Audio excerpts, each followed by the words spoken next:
Good morning, readers. I thought this week, for the Weeding Gnome, we would take you on a tour of the Plants Nouveau trial garden, which is also my home garden, so you could see the carnage and destruction that has been occurring because of the blizzard that we received about 3 weeks ago. There was a rhododendron prunifolium right here that was about 4 feet tall. I look forward to it blooming every year with its bright orange-red blooms. And the snow that's left right now today, which is Thursday, is about 2 feet tall. So either half of my rhododendron is missing or it's flattened underneath the snow, and I'm scared to find out. Another thing that's happened here is this is our family room foundation planting. We have did have a wonderful hedge of clethra hummingbird. They were about 3 feet tall, and they were so nice in June and July when they would be in bloom and so fragrant, and we could sit and count the bumblebees. They are all just smashed.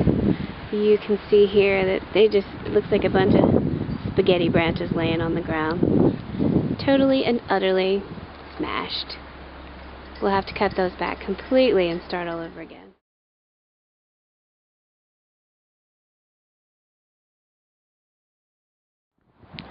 This is what used to be my lavender walkway. These were knee-high Dutch lavender plants that I've had for quite a few years. Use them a lot for cooking. And you can see the snow has come off of one of them, and it's laying on its side, and the other one's still completely hidden under the snow. I have no idea if they'll bounce back or not. I'm waiting to see. But it's certainly not going to be nearly as pretty as it was in years past.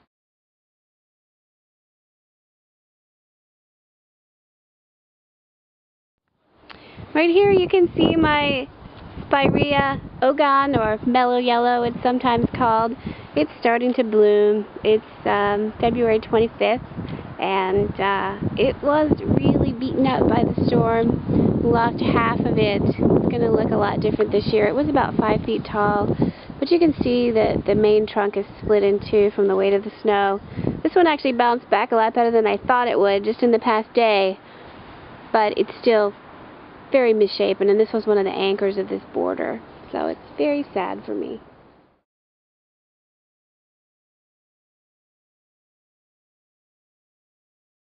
I think one thing to note is plants that had upright branching, like see some of these native azaleas here, and some roses that were fairly tall and I did not cut back low to the ground, were sticking up out of the snow.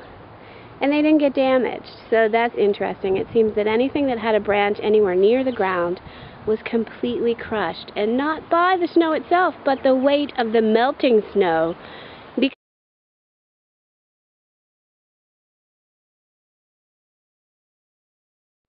What you see right here was a beautiful, probably 4 foot tall double knockout, completely smashed. Now roses are one plant that can handle it, and I'll just cut it back, but that means I'll have to cut the whole hedge back because there was a hedge surrounding the patio, and for some reason this one took a lot more damage than any of the others. So I'll have to cut them all back really, really hard this year, which will be fun because then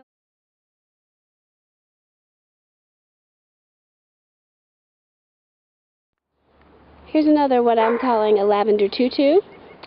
Lavender's completely smashed. I have no idea what's going to happen. Maybe some of you readers out there who are in places where you get this much snow know, but I have no hope for the fact that they're going to bounce back. Not to mention the fact that my herb garden, which I will put some pictures of, covered with xanthellina and lavender and thyme and sage and oregano, is still under snow after 3 weeks. I have no idea what to expect. I don't know if everything's going to be completely smashed or not. Unfortunately, in the winter, we don't get a huge amount of sun in the front yard, as you can see, because it's still got at least a foot of snow.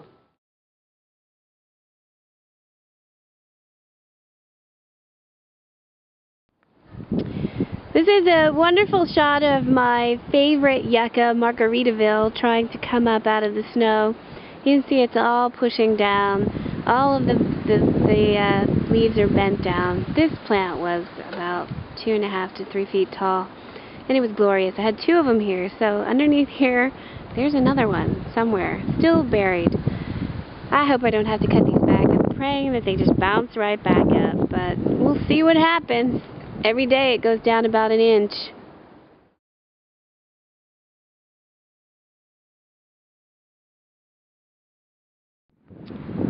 I know everyone remembers me putting this picture of the Cornice Midwinter Fire, which is one of my favorite twig dogwoods, on the fan page for Plants Nouveau and saying how glorious it was in the snow. It was glorious, and then the melting snow caused the main leader to break. And now all those landscapers out there who were complaining about not making any money on the snow because their contracts were pretty steady and didn't call for more money when more snow fell down, that pruning is going to be something that they can take advantage of. Shrub replacement and pruning are going to be big deals this spring. So the landscaper's going to make up their money. That's my prediction. I will leave you with this one last scene. This was a miscanthus morning light that I had painted the tops red. It was very pretty in the winter landscape.